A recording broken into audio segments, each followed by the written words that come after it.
I'm Stephen Johnson. I write about ideas and innovation, and people who actually made the modern world. People you've probably never heard of. Hobbyists, garage inventors, and obsessive tinkerers. Ordinary people doing extraordinary things. The thing about these pioneers is they also set off an amazing chain reaction of ideas. The result were innovations that would affect every aspect of our lives, from the world of high tech to fashion, from how we navigate to how we work, and time travel into the past. I want to show how these seemingly unconnected worlds are linked. This is the untold story of how we got to now.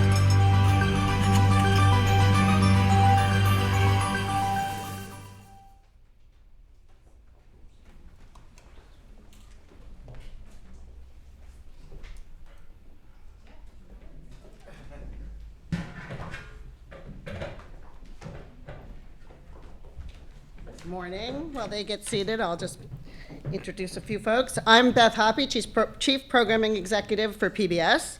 I hope you enjoyed breakfast, and I want to welcome you to the Jerome L. Green Performance Space, and especially to thank WNYC for opening up this beautiful facility to us. It's really gorgeous. I want to thank WNET for being here today, and then I have to skip this part because the students haven't made it yet, right? Moving on. If some students walk in there from the Mouse program, I'll tell you about it after. PBS and our member stations have a long history of innovation that extends to the programs we air. So many aspects of our life are the result of a wide range of innovations, some intended, some not, and often the result of something that was developed for a completely different purpose. This is history at its best, it's science at its best. These wonderful stories, most unknown, are at the heart of our upcoming 6-part series, How We Got to Now with Stephen Johnson. And you can learn all about this marvelous history beginning October 15th at 9 p.m. on PBS nationally and on WNET here in New York City. Today, we're going to focus on the future. I was supposed to say that you had ice water with your breakfast, but of course you had bottled water, so I'm going to say many of you drank tap water when you brushed your teeth this morning, and I'm guessing you didn't think twice about whether or not it was safe. It may surprise many of you to learn that we can enjoy our water without fear of getting sick because a doctor named John Leal added chlorine to the water supply just across the river in New Jersey back in 1908. At the time, he was thought as a madman who was poisoning everyone with a contaminant in the water supply. But he was right, and they were wrong. Oops. And today, we have clean water. Unfortunately, not everyone on this planet is in the same situation.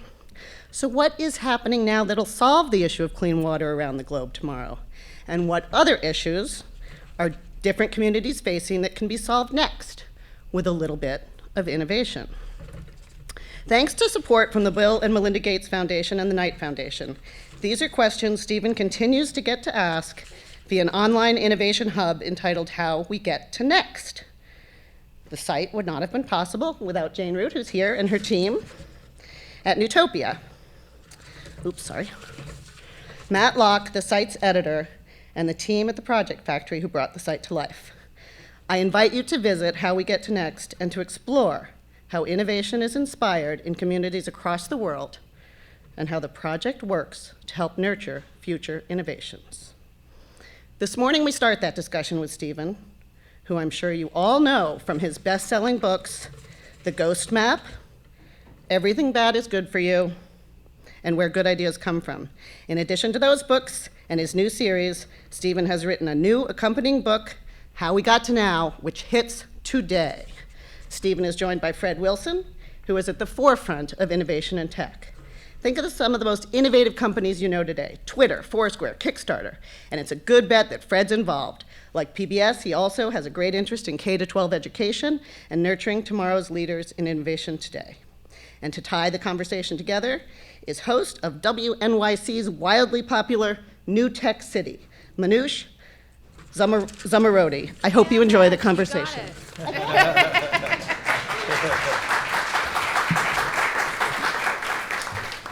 Hey Hi, everyone. I am so thrilled to be here. I mean, how often do you get to see an author on launch day, right? This is what they look like. There's like a halo around him. Very calm, don't I? Super. You do actually seem very calm. Well, you've been to this rodeo before. true. So I first met Stephen about 7 years ago at an event, of course, and he was talking about innovation. It was Outside.in, which was the project that the two of them worked together, that Fred and Stephen worked on together. And what I always have loved about Stephen's work is that it explains things in clear, simple language. You never feel like a dummy after you read a Stephen Johnson book. You feel just like you've found some clarity. And this book in particular, I really feel does that. It's those questions that my 7-year-old asks me all the time. Why do we have light bulbs?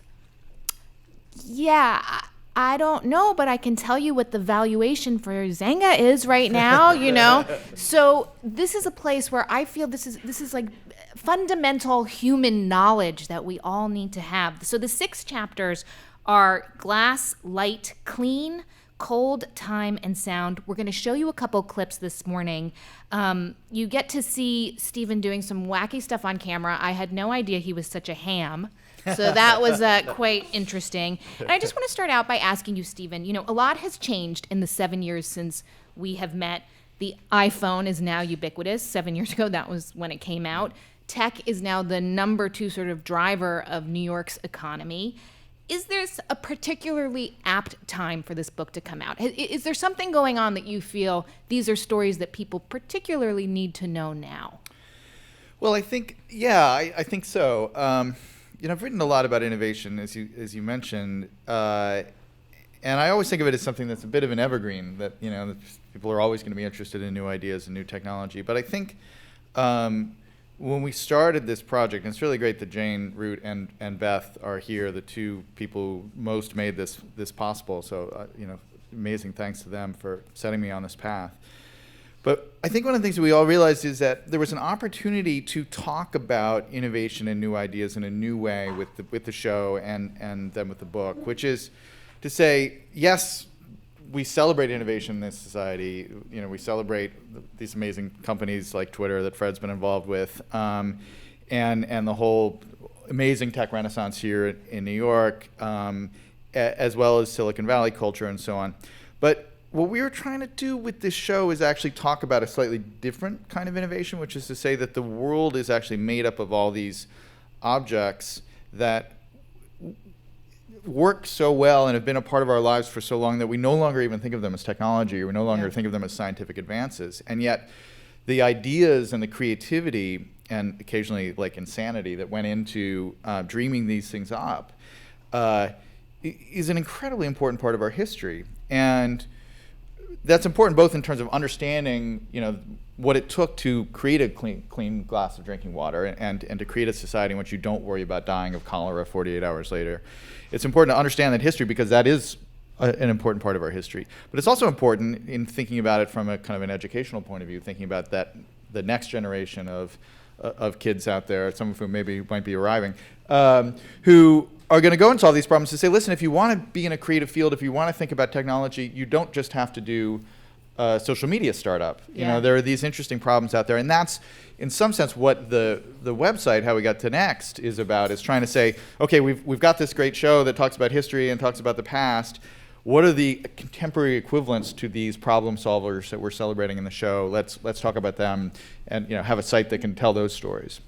And Fred, when you sort of are looking, I'm curious to know, when you're looking at the people who you trust, not just your money, but sort of your brain trust as well, because I know you work very closely with the entrepreneurs that you invest in.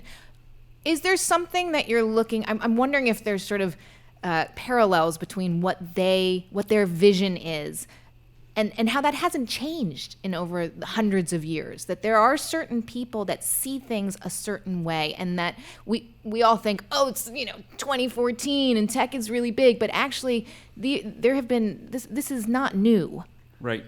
I think the thing that's really useful to ask an entrepreneur is, you know, why are you doing this? And a lot of times we've had investments in companies where they didn't start out to build a company. They just, you know, Stephen used the word tinkerer. They just were tinkering on something, and and they made something that all of a sudden kind of caught fire, and they come to our office and they say, I can't afford to pay for all the servers I need to run this, and I have to start a company. And that's like so much better of an answer than someone saying, I want to make, $1 billion. Yeah. It may be that that's what the end product of it is going to be, but and so a lot of the characters in Stephen's books are people who are just obsessed. I love the story of the ghost map and the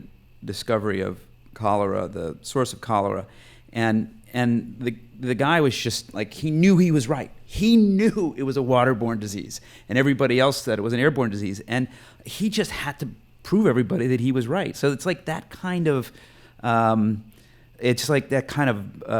obsession, I think, is the thing that most great entrepreneurs have.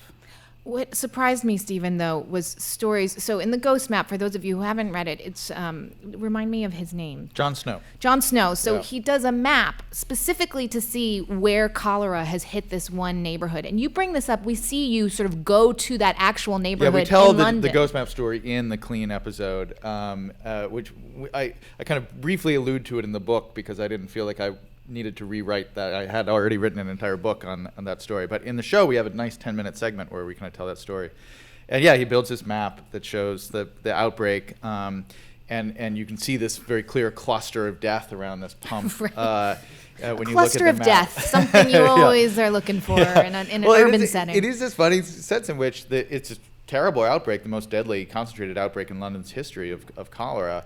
But it's in a sense a kind of an early big data kind of experiment where he takes all this information, maps it, and it reveals a pattern that people hadn't been able to see before. And because you could see that this cluster of death was around this popular pump, he was able to convince the authorities eventually that the pump was the source of, the watering hole was the source of the disease, and that cholera was not in the air as people had imagined. And I actually think we have another clip, right? Yeah, we have a clip from actually that same episode, which is about another kind of breakthrough from the 19th century in public health, and the story of this guy, Ellis Chesbrough in Chicago. So let's look at that, and then we can talk about it.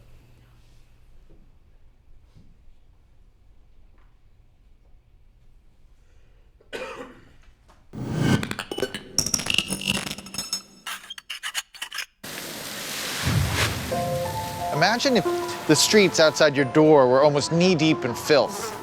Well, that's what life was like in the Western world just a century and a half ago.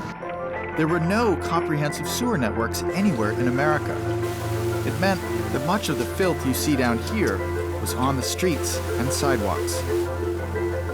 And nowhere is filthier or more unpleasant than mid-19th century Chicago.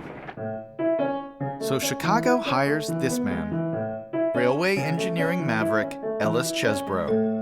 Chesbrough thinks he can rid the city of its waste by building the first complete sewer system in America. But there's a problem. Chicago is just too flat. But Chesbrough's got an incredible idea. If you can't dig down, why not lift the city up? And he's got the perfect technology to do it, the Jackscrew. The Jackscrew is a simple device used largely on the railways to lift trains on and off the track. If you can use a couple of these to lift a locomotive, why not use them to lift a building or a block or an entire neighborhood? It's a crazy idea, but it's also kind of a beautiful one, using railroad technology to keep the city streets clean. Starting in the 1850s, building by building, Chicago is lifted by jackscrews. As the jackscrews did their work, sewers were laid at the perfect angle to drain.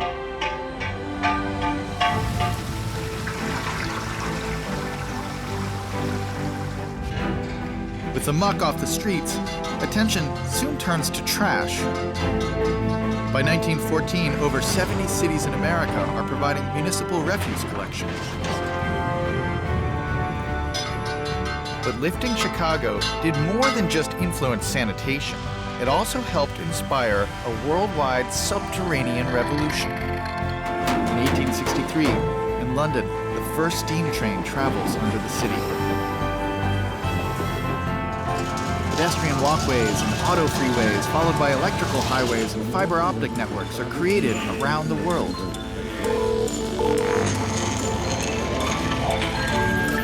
Today, whole parallel worlds exist underground, powering the cities above. It's a revolution.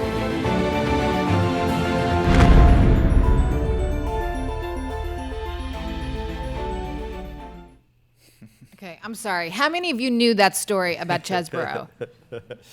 It's like a holy bleep moment, right? You said that's actually the response your wife had when she watched my wife. it. This became a mantra when we were making it, where I showed my wife a very early cut of that episode, and while they were describing, it goes on to actually describe how they moved a lot of the buildings around, as well as just lifting them, and whole hotels were lifted with people just still in the hotel, staying there. And at that point, my wife leans forward and goes, "No effing way!" And I basically was like, went back to the team and I was like, "We need one of those. We need an NFW moment every 5 minutes in this show," which I think we have now. But actually, that clip gives you a really good sense of what we were trying to do, in a sense, kind of formally with the series, which is to kind of do history in a slightly different way stylistically. So there are a lot of sequences. There's another sequence in that episode where I actually went down into the sewers in San Francisco, and we shot this sequence down there, which was the worst thing that I've ever done in my life. I wish I could erase it from my memory. That was that bad. And then we have those amazing graphics that was done by this group called the Peep Show Collective in London. And so you get this sense of okay, we're telling this historical story. Hopefully it's a story you haven't heard before, but it's also kind of experiential. There's kind of me going and doing things and talking to people, and then these kind of graphics that are kind of bringing this world to life and telling historical stories without just archival images, which we have some of as well. So I think it ends up being a kind of a really, we spent a lot of time trying to think about how we could tell an historical narrative in a way that felt fresh, in addition to finding fresh stories. And I have to say, after watching some of this, it made me think, well, what do we need to solve now? Because I don't need another app that can do my laundry. Do you know what I mean? So I think for me, it was like, whoa, these are big problems that these people solved. Fred, when you sort of are thinking about infrastructure, and we know now that more and more people are moving to urban centers, and in part because many of the inventions that you cover in the book and in the show, Stephen, what are some of the things that you would like to see sort of tackled? Well, we have to come up with a form of energy that's renewable and sustainable, that's not carbon-based, and I think we have to do it in my lifetime. Hopefully I'm going to live a long time. I think, digging up streets is as interesting as that clip is. Digging up streets is getting more and more expensive every day. And so I think we need communications infrastructure that doesn't require digging up streets. I'm particularly interested in the power of mesh networking, which essentially is a concept where everybody's, little modem in their house becomes a node in a big network, and we collectively create a mesh that provides wireless bandwidth for everybody, and we don't need to dig up the streets and connect people. And I think so energy, communications infrastructure, and transportation continues to be an issue, right? I mean, I think we all, we put up with the fact that it takes us 2 hours to get to JFK, sometimes in 20 minutes, other times. That's nuts, right? Why is that? Why do we do that? So that's another thing. I think as the cities get more and more crowded, we're going to have to come up with better ways of getting around. One of the things that I think is really interesting is, and it's a big theme, particularly I think it's developed a bit more in the book, because it's the kind of thing you can talk about in the book, but basically you see these things happen where kind of a constellation of ideas, scientific understandings, new technologies kind of come together, and it makes a new solution imaginable for the first time. Right. And in a way that, just 50 years before, you couldn't even think of that solution. And suddenly then the world kind of lights up with people hitting on that same, the light bulb is like this, right? This is the answer to your 7-year-old, that 20 people invented the light bulb basically in the space between 1850 and 1880 because it was just imaginable as a kind of solution at that particular moment in time. And I think that's the question now. And one of the things that really inspired the How We Get to Next project is the Gates Foundation did this reinventing the toilet competition. Mm-hmm. And There's they're a great like picture in the book of Bill Gates looking at a toilet, like that's cool. And part of the idea was that the kind of solution to the waste removal problem of the toilet attached to a sewer system, which is separated off from the drinking supply and all that stuff, that was a big engineering solution of massive scale that was appropriate to the end of the 19th century, and the people like Chesbrough who helped make that possible are heroes, and we should celebrate them. But it's not the 19th century anymore, and in parts of the world where you still need to solve that problem, we have a whole host of new technologies and new ideas and new things, like, for instance, solar panels, like microprocessors.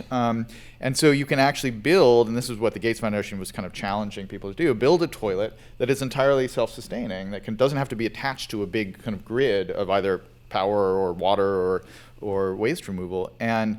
And you can do it now because of all these new technologies. And that's the kind of stuff where, we look at a little bit of this in the show, but the site is where we're going to really focus on those things. I actually think that the developing world is in some ways the most interesting place to look for innovation because they don't have the legacy systems, right? So they don't have to deal with that, and they don't have the capital to solve problems.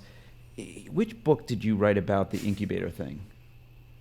In Good Ideas. Yeah. So there's this great story about the way they solved lots of infant mortality. In sub-Saharan Africa. They couldn't maintain these fancy incubators that people were sending down to sub-Saharan Africa, and so somebody came up with the idea to make an incubator out of like auto parts, like truck parts, because they knew how to maintain a truck. And all of a sudden, they could maintain these incubators, and it was a great solution.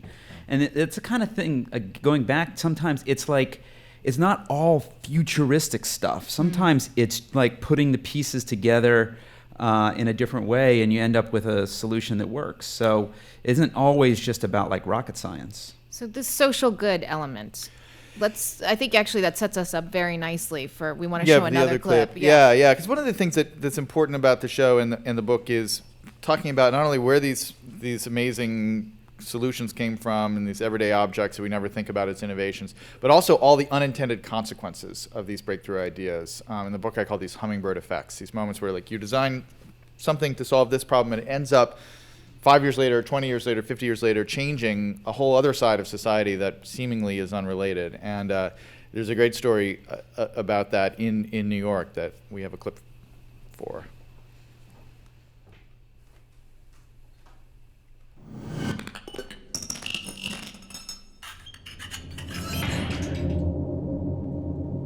In the 1800s, the very poor were increasingly living in the dark slums of America's growing cities.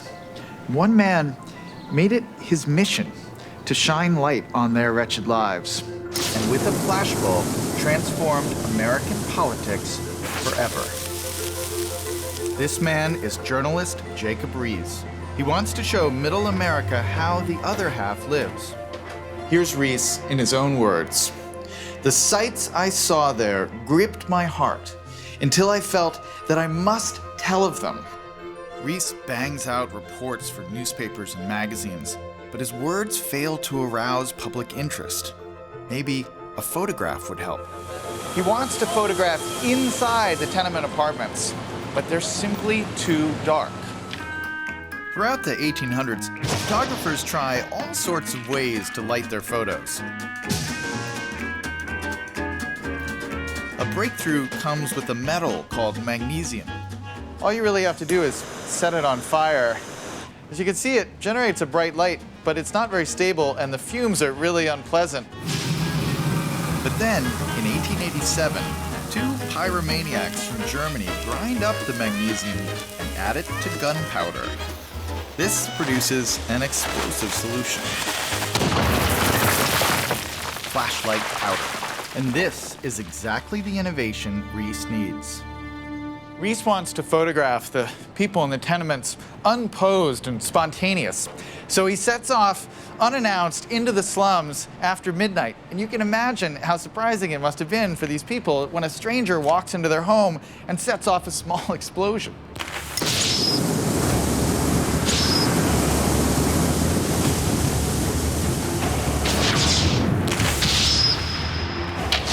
Rees takes this previously invisible group of people and makes them visible on a mass scale. He publishes his photos in a best-selling book and tours the country showing them in lectures.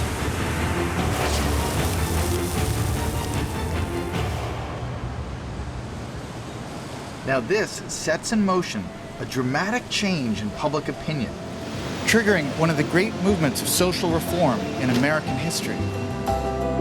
Thanks to Rees, many of the city's worst tenement buildings are torn down. A decade of improvements follows, with sewers, garbage collection, and indoor plumbing.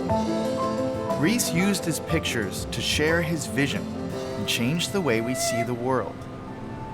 One century comes up with a way to capture images in a dimly lit room, and by the next century, it has transformed the lives of city dwellers everywhere.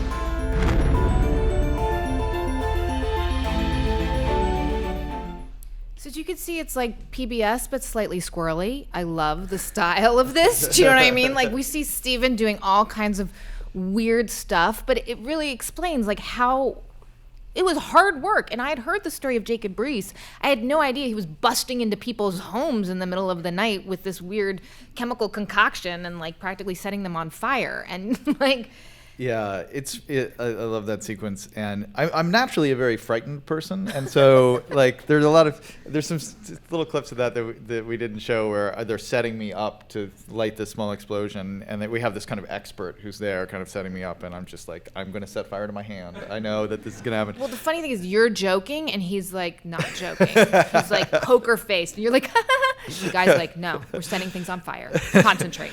It was amazing. So, but, you know, the thing that I think is so telling about that story is it shows you the other side of the kind of march of technology and the march of progress. So we were saying before, at a certain point in history, a new technology comes along because of all these ideas out there, and it becomes imaginable.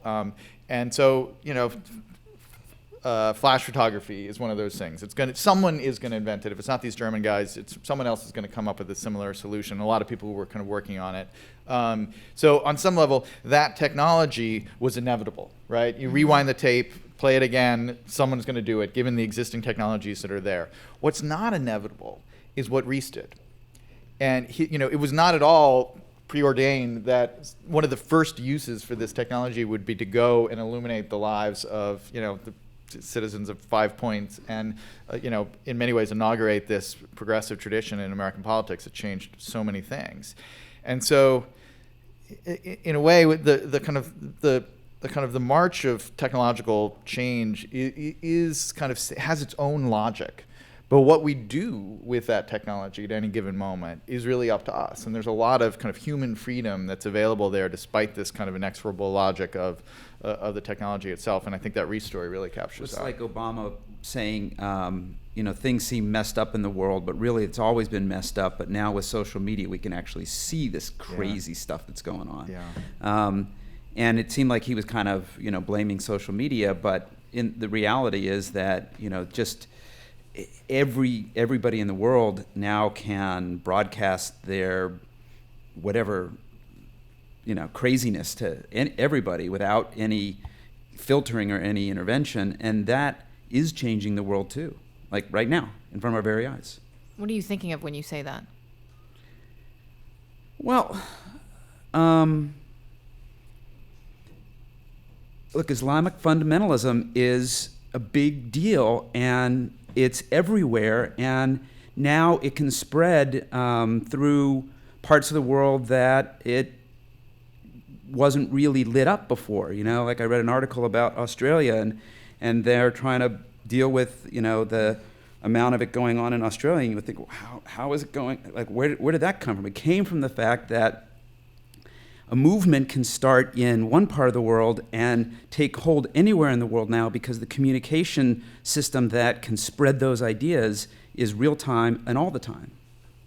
So I guess I want to ask, that brings me to my sort of last question, which is this idea of where innovation fits into STEM, education, academic success, because it's not just knowing about science and math. It's about understanding what you're talking about, Fred, right? And you founded the New York City Foundation for Computer Science Education. Mm-hmm. I went and visited the high school. Great.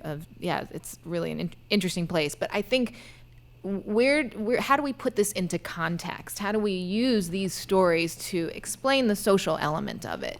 Well, I think that what we want to do with children, students, is we want to both give them the context, which I think Stephen's book and show does so well, get them excited about science and technology and ideas and innovation. And then we want to give them the ability to actually get their hands dirty and make things. And it's not just computer science, it's robotics. There's another offshoot of robotics called mechatronics, which is a little bit like robotics. It's a little bit more mechanical engineering. It's computer science and even lab stuff. The old chem lab and bio lab stuff. Like we just need to make that more fun and engaging, where they can actually make things as opposed to just like study things. Mm-hmm. And I think once kids can get their hands dirty and mess around and enjoy it, then that lights something up inside of them. And that's the thing that I want to make sure we continue to do. I think we did a great job of that in this country for a long time, but I do feel like we kind of lost our way a little bit in the past 20 or 30 years, and so we got to figure out how to get that going again. The big thing I feel like, and I think about this as a parent as well as someone who's hopefully, that this material will be used in an educational context. It's really about curiosity, right? And so we tell the story about Clarence Birdseye in the Cold episode, who invented basically flash freezing frozen foods, Birdseye's frozen peas, and so on. And one of the great stories about that is he goes up to Labrador with his family and he's ice fishing, which we recreated as well, which was very cold. And he's fishing with these local Inuit, and they catch fish from the ice, and it's so cold that it immediately freezes. And he goes back 2 days later and thaws it out and cooks it, and he's like, this tastes much better than normal frozen food that I would eat back in New York or wherever.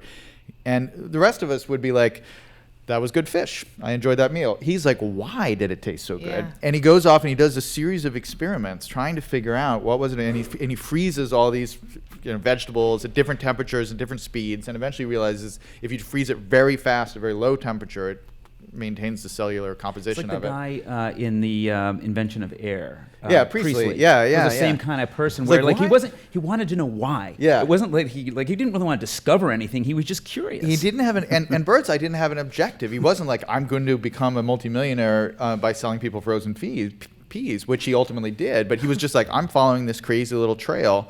And it took him 10 years of following equivalent kind of paths of being curious to eventually become a very successful businessman and do all these other things. So those are the people that I'm inspired by. I think all of us making the show had that feeling and researching. I certainly had that feeling researching the book side of it, that we were following all these threads. Like, what is the deal with artificial light? Where did that come from? What was the deal? What were the implications of it? So we had that kind of curiosity making the show, and hopefully it's infectious. Yeah, and I think that also it's very relevant now, because what I don't want, again, as a parent and as part of my show, New Tech City, is that people think that those laptops, those glowing things right there in the front row, are kind of magic. And really breaking it down, as you do with many of light, water, whatever else it is, breaking it down and explaining, no, here's how it works. They are dumb. It's the people that make it. Well, it's something quickly that just popped into my head when you said that. when I went to the city of New York and I said, we can teach every kid in New York City how to write software, and they looked at me like I was crazy. Like, you don't really know what you're talking about, right? And I said, well, let's go somewhere. Let's go to the Bronx, and let's go somewhere where you think it's not going to happen. And when you go to these kids who are 13, 14, 15 years old, and you say to them, we're going to make an app that runs on your phone. Right? They care about that because that phone is a big deal for them. They care about their phone, and like, you're going to teach me how to make something that then is going to have an icon on my phone and it's going to do something?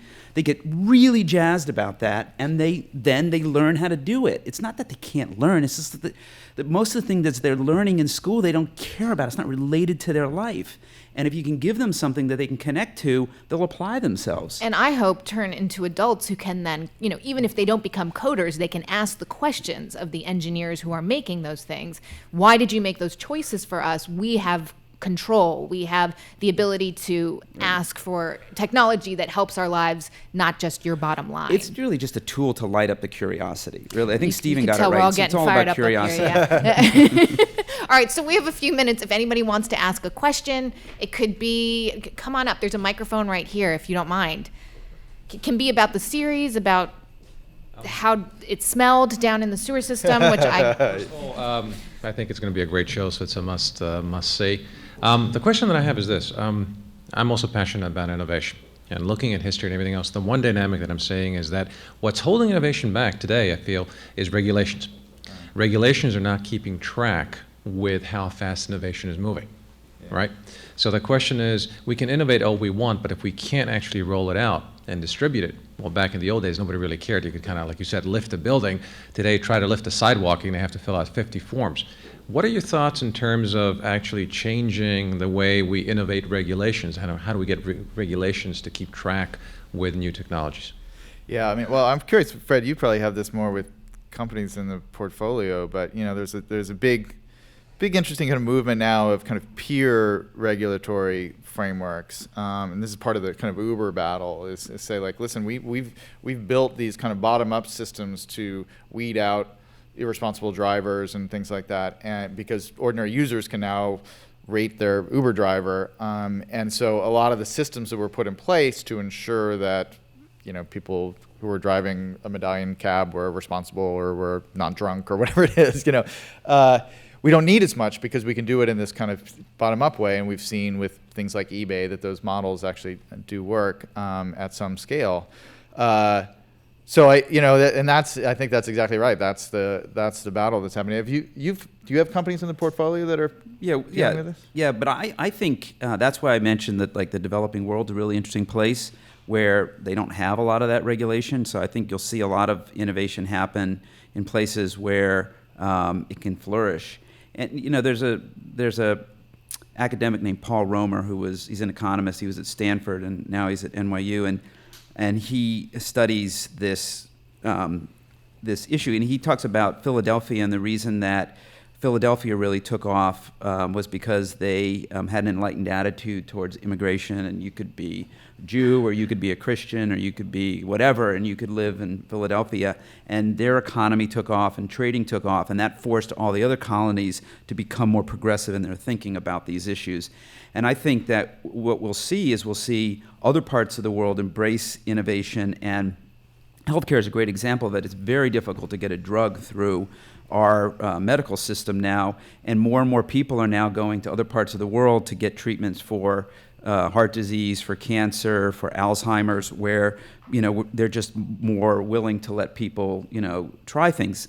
And when someone's really, really sick, telling them that they can't have a drug that might kill them but might save their lives, are we really helping that person by keeping that experimental drug away from them? But that's the way we do it in our country. So I think that we're going to see other parts of the world embrace a lot of this innovation, and then our country and maybe some of the other more more developed parts of the world will have to react to that and change. Our show this week is actually about a military guy. He was based over in Fallujah and developed this surveillance technology, American, and not much regulation going on there. brought the surveillance technology back to the United States and wants smaller urban cities to use it to cut down crime, but that's where the regulation issue comes in. And I'm not sure that's a bad thing, you know, but I'm very interested in this idea of veterans trying out all different kinds of technologies abroad where there is no regulation, and then bringing them back here and finding, you know, well, this is a different kind of society. So there's so many different ways I feel like regulation changes technology. Sorry, go ahead. What a fabulous series, and it sounds like the book is going to be great. Okay, the question is, we've heard 5 male heroes. Yeah. Give us a couple stories about the female heroes in the book. Yeah. We spent a lot of time trying to have as much kind of gender balance as we could in the series. It is somewhat hamstrung by the fact that so much of the particular history we're telling is kind of 15th to middle of the 19th century, and just because of existing problems in society then that we cannot solve. Women couldn't own patents. I mean, they're just limitations. But we have a bunch of them. There's a great sequence in the Sound episode about Hedy Lamarr, the Hollywood superstar who also invented wireless encryption, which is amazing. Great story.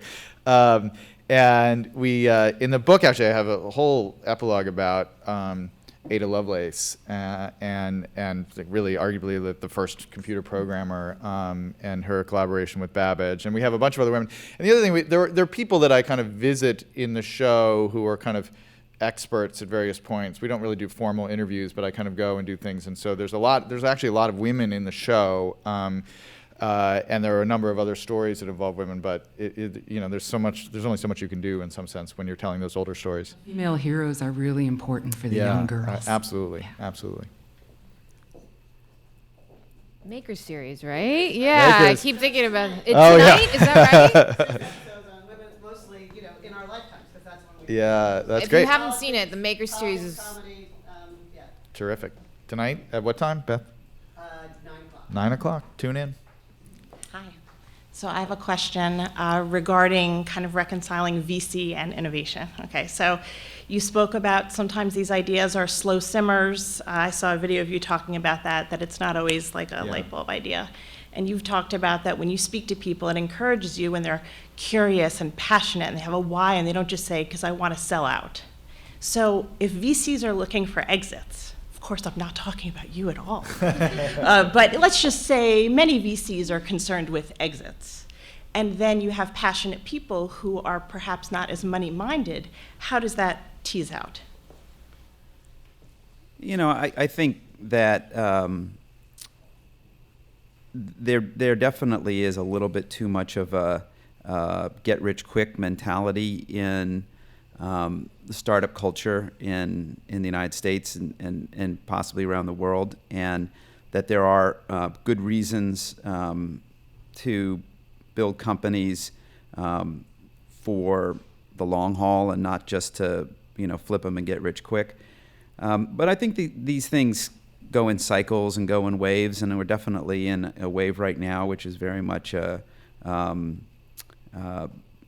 money sort of front and center, and sort of innovation and the other values around social justice and things like that seem to be taking a little bit of a back seat. I don't think there are any easy answers to that. I think it's human nature, particularly in a capitalist society, to focus on that kind of thing. I was thinking just earlier, and I'm glad you brought this up because it brought me back to it. One of the things that Fred and I kind of lived through was this period after the last bubble. So that bubble burst, the internet bubble burst in 2000 or whatever. And, there's this period where everybody's like, oh my God, all this internet hype was just invented, it's all ridiculous. And then there's a period from about, I don't know where you would date it, but like 2003 to 2007, where there's no IPOs, there's no 25-year-old billionaire being minted out there. But it actually was, if you go back and look at it historically, an incredibly fertile period in terms of the whole kind of paradigm of social media kind of gets invented during that period. And you have sites like Flickr, you have sites like Tumblr, you have sites like Twitter, you have sites like Facebook, all kind of take shape in that period. And I think one of the things about it that made it very productive is precisely the fact that there were sites like Flickr that were seen as big successes that sold for like $10 million or $15 million or something like that. And people were like, that's great, as they should be. You got $10 million. That's a huge amount of money, And it freed people up to do smaller, they weren't like, I'm not going to be a success unless I have $1 billion in my, and I go public and I'm, listed on the NASDAQ and something like that. And so it freed people up to do these smaller, more kind of passion-driven projects and not raise as much money. And Fred was a big innovator at USV in actually doing smaller early rounds as a VC, which is something that most VCs didn't do at that point. And I look back at that period and like that's the period that made the insanity of today, but also made all the great things that we do with social media today possible. So it is cyclical, and we'll probably be back in one of those, and that'll be the time to really. That'll be a very creative time whenever we get back to that. Anything to add on that one, Fred? Well, I think that if you had like a little algorithm you could write that scanned headlines, and if the volume of headlines that have money and dollars and economic things in them versus non-economic things, get to a certain percentage, you've reached, sort of saturation point, and, it's time to, think about, taking the seat and waiting for the whole thing to go away. And I think we're pretty much there. Yeah, I mean, that's one of the things we have the whole show in a book about innovation and people who were really successful at innovating. And like, every now and then, one of them is like Birdseye, and we'll have a line being like, and then he had $200 million, and that was great. But it's so not the point. It's really an afterthought. I think just as many of them died penniless, and nobody knew who they were. It's very sad. Yeah. Any other questions? One more? So before we go, Stephen, I just want to ask you sort of, you do a lot of research, but would you say, the biggest surprise for you? Was there a moment or a story or a person that you just thought, whoa, people need to know about this? Well, I think maybe I would say the story, because I thought I knew the story we tell in the Glass episode and in the Glass chapter about Gutenberg. So I'd written a lot about Gutenberg. I've read a number of books about Gutenberg. Everybody has a little riff about Gutenberg. And right, as you do, we all have our riff about Gutenberg. I think we all intuitively understand the guy invents a printing press, and because books get into circulation, there's this revolution in science and in theology and art and pornography, and all these different things happen because of the printing press. But it turns out there was this kind of, as I said before, kind of hummingbird effect, parallel set of kind of consequences that came out of the printing press, which is books start to circulate through Europe, and all of a sudden this new emerging kind of literate class of people through Europe all of a sudden are like, I can't read these words, I'm farsighted. And basically people had no reason to notice that they were farsighted until books came along. There weren't that many occasions in life where you had to look at very small things and kind of parse them. And so in fact the only people who used spectacles up until Gutenberg were monks. Basically, like, monastic scholarship was where spectacles were first invented because people had to read. So all of a sudden throughout Europe, people are like, I need glasses. And which is funny because I just got reading glasses 10 days ago. So I'm living through this epiphany of like, wow, glasses are amazing technology. And so suddenly there's this surge in demand for lens makers, basically, people who are experts in manipulating glass into these lenses to shift light. And so suddenly Europe is then filled with these kind of pools of expertise in lens making. And because of people's natural desire to kind of tinker and mess with things, they start saying, well, if I took 2 of these lenses and put them, oh my God, that makes things really big that are very small. And very quickly, the telescope and the microscope are invented. And almost immediately, Galileo takes a telescope and sees the moons of Jupiter and overturns 500 years of religious doctrine. The microscope takes a little bit longer. Robert Hooke, about 70 years after the microscope, sees the cell for the first time. But basically, you have these complete revolutions because of the telescope and the microscope in science and ultimately in theology that came in a weird way out of the book, but not in the direct way of the words, but because it exposed this flaw in human beings that we hadn't even perceived until the book came along. So that story, I think, is one of my favorites. I mean, it upended the way we think of the universe. Yeah, I mean, that's And so often that's what happens. You see a new technology comes along that solves one problem but creates a new problem. There wasn't a problem before, and then you have to create a new technology to solve that new problem that the old technology has created, and that's the weird kind of backwards way that progress happens. Well, this has been a great conversation. The book is called How We Got to Now. It comes from PBS. There's going to be a website, How We Got to Next, and this is the new book is version, Riverhead, right? Riverhead Okay. Books. How We Got to Now, out today, and the show October 15th. Good. 9 p.m., 10 p.m. after that on Wednesdays. And you can answer your daughter's question, where does my pee-pee go? I now can tell her exactly where it goes. So thank you both so much for coming here. It was an honor to be part of this. Thanks.